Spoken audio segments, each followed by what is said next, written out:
Greetings, paper demons! Welcome to another art lesson.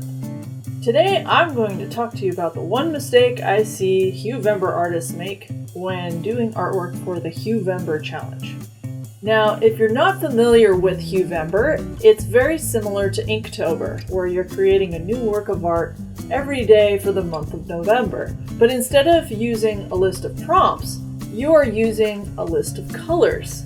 Each day, you're using a different hue from the color palette that's provided. So, for example, much of the footage for this video was recorded on November 12th. And on November 12th, the color is a pinkish purple color. So what is the mistake I see artists making with Huevember?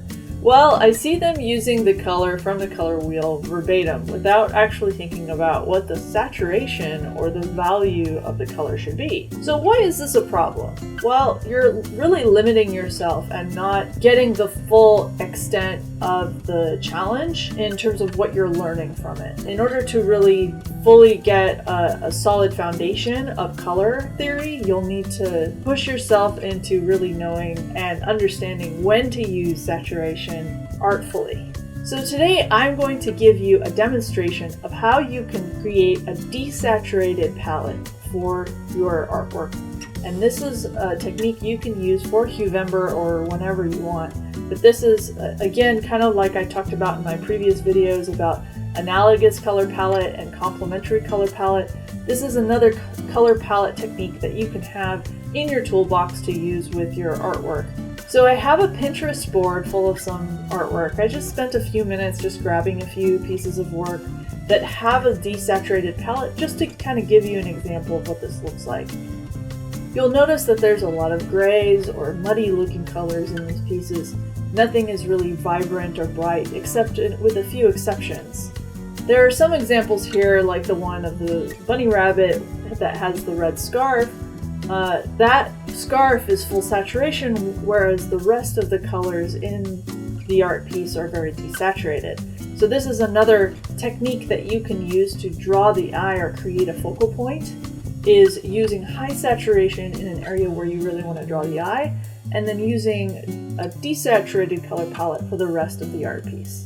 So now I'm going to do a demonstration of a Huevember piece for November the 12th using a desaturated color palette. So you'll notice I start by picking out the color that's from the Huevember color wheel and adjusting the saturation on it. Now, if you're working digitally, you usually have tools in the color palette window where you can move the color closer to the gray. So this is how you get that desaturated color, is by moving away from the high saturation and more towards the grays. If you're working with traditional media, you'd usually achieve a desaturated color by mixing your pigments with black or the opposite color.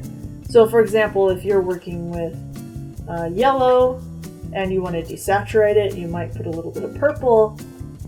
Or if you're working with blue, you might add a little bit of orange to desaturate it. I highly encourage you to give this a try on your own for the Huevember challenge.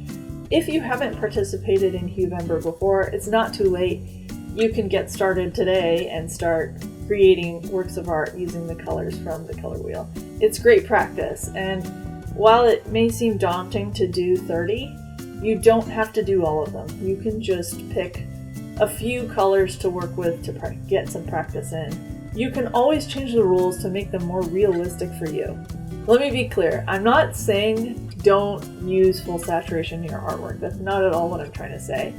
What I'm saying is make sure you think about it and that it's a conscious decision to use full saturation in your artwork. If you think that the piece that you're working on works best with full saturation, great.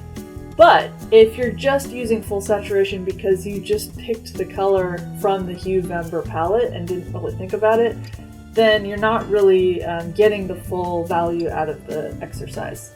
I really encourage you to give this desaturated color palette a try.